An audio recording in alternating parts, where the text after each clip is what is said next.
स्वागत है आप सबका हमारे चैनल पे।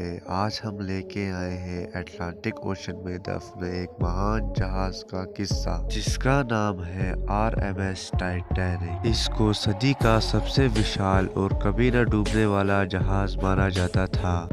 दोस्तों, टाइटैनिक की स्टोरी शुरू होती है 19th सेंचुरी की शुरुआत से, जब जर्मनी और ब्रिटेन के बीच में बड़े बड़े जहाज बनाने की रेस लगी हुई थी।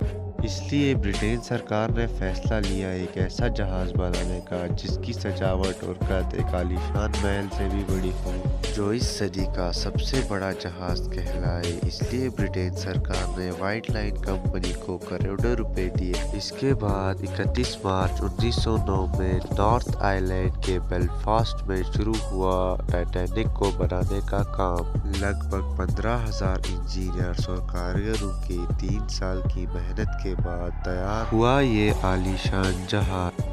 इस जहाज को 16 कंपार्टमेंट्स में अलग अलग करके तैयार किया गया था, जिसकी वजह से इसको अनसिंकेबल भी कहा जाता था। आखिर 2 अप्रैल 1912 को ये जहाज बनके तैयार हो गया। ये जहाज बाहर से जितना आलीशान था उतना ही अंदर से भी था। जब ब्रिटेन सरकार ने यूरोप और अमेरिका के बीच इसकी सेवाओं का ऐलान किया तो लोग इसकी पहली यात्रा के लिए रोमांचित हो उठे।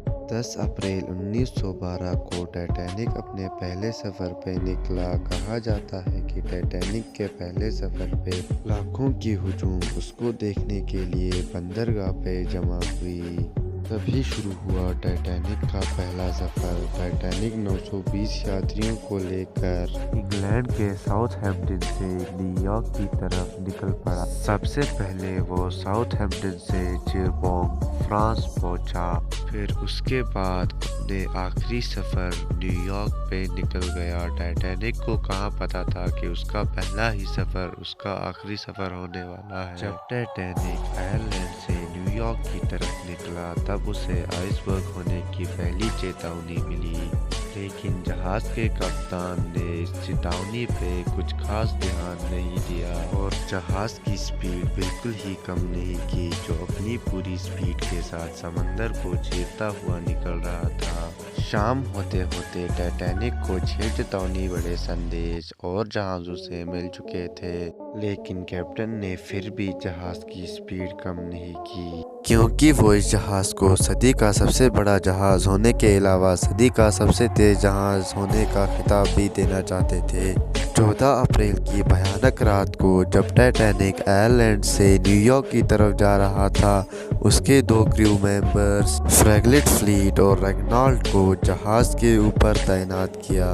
उनका काम था कि अगर उन्हें रास्ते में कोई आइसबर्ग दिखे तो वो तुरंत ही कैप्टन को सूचित करें। उस अंधेरी रात को समंदर बिल्कुल ही शांत था और चांद नहीं निकला था। उन्हें सिर्फ तारों की हल्की रोशनी ही मिल रही थी। जहाज अपनी पूरी रफ्तार में समंदर को चीरता हुआ निकल रहा था।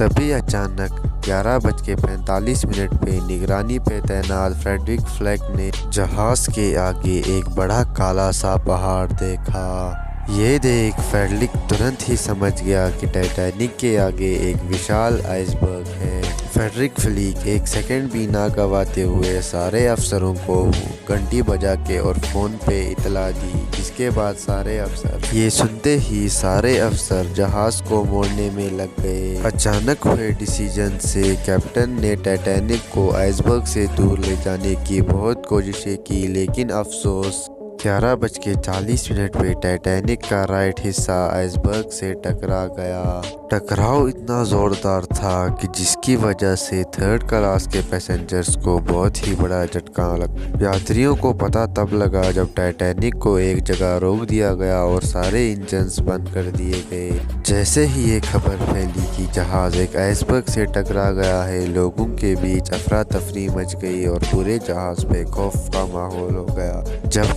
टाइटैनिक आइसबर्ग से टकराया तब उसने दाईं साइड की प्लेटों को उखाड़ दिया, जिसकी वजह से टाइटैनिक की 300 फुट तक की कीलें बाहर आ गई और उसमें अंदर पानी जाने लगा, जिसकी वजह से टाइटैनिक का एक हिस्सा धीरे धीरे पानी में डूबने लगा, जिससे टाइटैनिक का दूसरा हिस्सा ऊपर की तरफ चला गया। चलते दबाव के कारण लगभग 2:20 पर टाइटैनिक बीच में से टूटकर अलग हो गया। कैसा लगा आपको हमारा वीडियो कमेंट बॉक्स में जरूर बताइएगा और चैनल को सब्सक्राइब करना ना भूलें।